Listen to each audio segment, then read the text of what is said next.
तो कहने यार हम तो बाहर सुनते थे सड़क हरियाणा का बहुत अच्छी परिस्थिति है। वो तो 8 साल पहले की बात है। सीएमआई की इसको रिपोर्ट को गुजरात में सीएमआई रिपोर्ट देती है तो इनको मान्य होता है, यूपी में देती है तो मान्य होती है, और यहाँ होता था कभी ये प्राइवेट एजेंसी है। अभी जो राहुल गांधी जी की पद यात्रा आई थी फिरोजपुर जिरका से और फरीदाबाद तक, तो वहाँ पद यात्रा के दौरान बहुत जन समर्थन हमारे को मिला, जो जन चेतना के लिए यह यात्रा निकाली गई है। तो हम विभिन्न वर्गों के लोगों से बात करने का मौका मिला।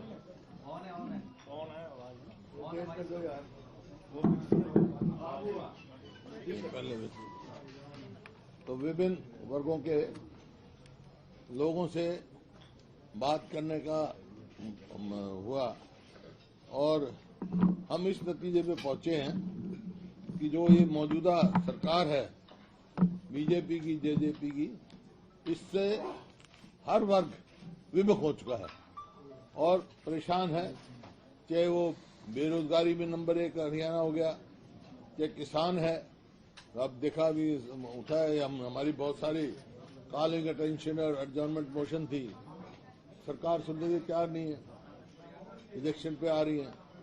किसान है, मजदूर है, चाहे व्यापारी है, चाहे कर्मचारी है, और चाहे शहरी है चाहे ग्रामीण है, क्योंकि शहर भी फरीदाबाद शहर हमारा सबसे पुराना बड़ा शहर, वहां देखा, लोगों से बात हुई, क्या रिस्पॉन्स मिला, क्योंकि ये सरकार बिल्कुल विफल सरकार साबित हो रही है, एक किस्म से नॉन परफॉर्मिंग।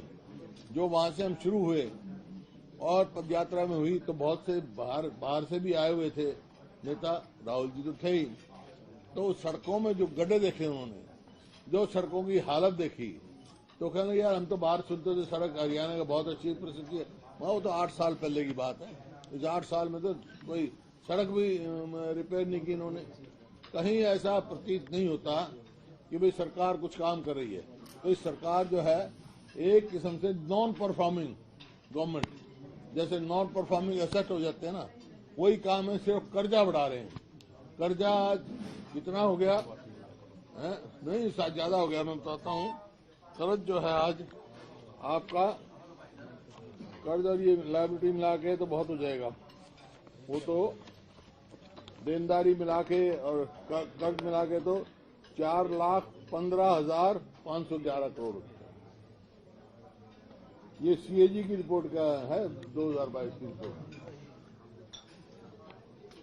कर्जा तो कुल 3,52,378 है, देनदारी 63,133 करोड़, जो शिक्षा, स्थानीय निकाय, उदय वगैरह की जो देनदारी है इनको, तो कुल देनदारी और कर्जा, कुल कर्ज और देनदारी जो है 4,15,511 करोड़।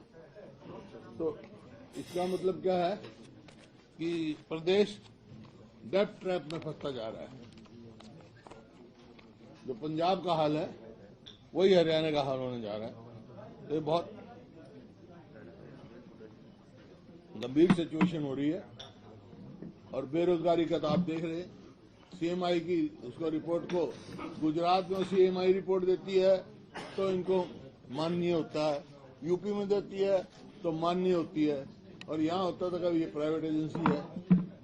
और उसके अनुसार ही हरियाणा बेरोजगारी में नंबर 1 है आजकल। और क्यों? क्योंकि 2 लाख के करीब, 1,82,000 से ज्यादा, 2 लाख के करीब पोस्ट वेकेंट हैं जो भरी नहीं है इन्होंने। एक के लिए शिक्षा, उसमें आप देख सकते हैं कितनी पोस्टें खाली है।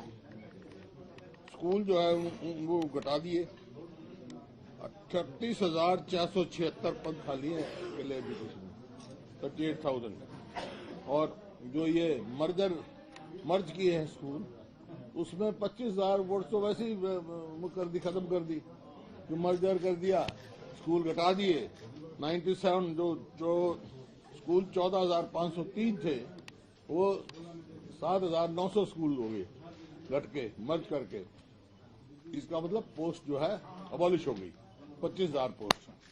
उसके बावजूद भी 38,000 पोस्ट वेकेंट हैं। इसी तरह किसान के जो ये मुद्दे उठा रहे हैं, जो जल भराव हो रहा है शायद उसका डाला था, कॉलेज अटेंशन हमारा रिजेक्ट कर दिया जल भराव का। कई हजारों एकड़ पूरे प्रदेश में अभी जल के नीचे खड़ी है। अगली फसल भी किसान को बोने की उम्मीद नहीं है। ना तो किसान को कंपनसेशन मिल रहा, ना सरकार की तरफ से ऐसी कोई कार्रवाई हो रही जो जल भराव वहां खत्म किया जाए। और ये कौन सी कॉलेज अटेंशन थी, ये हमारे साथी बता देंगे। अब खाद के लिए खाद की रिजेक्ट थी। खाद की किल्लत हो रही है, लोग खाद के लिए लाइनों में खड़े हैं, लाइनों में खड़े हैं और कोई नहीं है।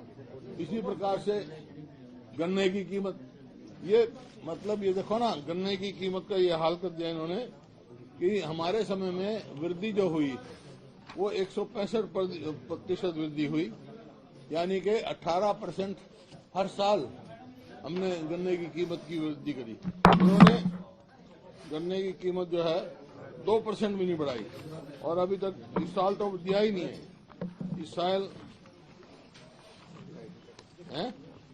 इस साल भाव तय नहीं किया, कल बताते लिख दिया गवर्नमेंट ने भी हम इसको नहीं बढ़ाएंगे। इसी प्रकार से ये प्रॉपर्टी आईडी की है, उसका किया समझ दिया था, वो एक्सेप्ट हो गया, उसकी हम वहां चर्चा करेंगे। इसे वो रिजेक्ट कर दिया, हाँ तो देख लेंगे। गन्ने के जो है बता रहा था मैं, सरकार ने 8 साल में गन्ने के दाम केवल 17 मतलब 2.1% एक साल का बढ़ोतरी की है, जबकि हमारे समय में 165 जो कि 18.3% पर ईयर हमारे बढ़ोतरी थी, जो भाव अब है। जबकि हमारे साथ वाले प्रदेश में हमारे समय में पंजाब से ज्यादा भाव था, हरियाणा में। अब पंजाब में तो बहुत ज्यादा है, हमारे से 450 करीब है और गन्ने का भाव दे नहीं रहे। खाद की कीमत बढ़ा दी, कीटनाशक दवाई की कीमत बढ़ा दी और खाद का एक कट्टा दे तो 7 वो देते हैं, एक और लगा देते हैं कीटनाशक दवाई। इस प्रकार से है हाँ है नो, तो खाद की किल्लत बहुत भारी है। सड़कों की लिख दिया सब जगह, बहुत दिनों से ये कर रहे हैं कि 25-25 करोड़ की हर हल्के में हम सड़क की वो करेंगे, लेकिन हम तो देखा है 3-4 हल्कों में तो मोटा है, 5 हल्कों के द्वारा आए हैं। और 5 तारीख को फिर राहुल गांधी हरियाणा में आएंगे, 6 तारीख को पानीपत और फिर वहां से आगे चलेंगे, वहां फिर देखें, फिर सड़कों देखेंगे। जीटी रोड तो नेशनल हाईवे है, उसके अलावा तो सारी रोड देखा है। तो ये स्थिति है और ये कौन से हमारे रिजेक्ट हुए आप जी बता देंगे आपके हैं। किसान आंदोलन में जो केसेस बने थे, सरकार ने बार बार कहा हम वापस लेंगे और बहुत सारे केस अब तक हम वापस ले लिए। इतने साल लगे, आप कह रहे हैं हम लेंगे, चुनाव नजदीक आ रहा है तो वापस लेंगे, नहीं तो इतने साल तक वो धक्के खा रहे हैं। और घोटाला पे घोटाला चल रहा है। किसी भी घोटाले की एसआईटी की रिपोर्ट नहीं आई है, वो अंडर टेबल रखी जाती है। एसआईटी बन जाती है, वो चाहे शराब घोटाला हो, चाहे आपका ये हुआ था किलोमीटर घोटाला, खनन का घोटाला, अब तक भी हर रोज कोई ना कोई हमारे को पढ़ने को मिलता है जो है रजिस्ट्री का घोटाला। इस प्रकार से बहुत सारे घोटाला है, किसी की वो नहीं हुई। और गेहूं कितना खराब हो रहा है, 42,861 एसटी जो है गेहूं खराब हो गया, इसकी कोई वो नहीं, किसी घोटाले की कोई रिपोर्ट नहीं आती है। यहाँ बन जाती है एसआईटी, लेकिन रिपोर्ट नहीं आई। अगर गाज गिरती है तो छोटी मछलियों में गिरता है, बड़े जो है जिम्मेवारी मैं नहीं समझता हूँ कि जब तक बड़ा हाथ ना हो इतने बड़े घोटाले हो सकते हैं।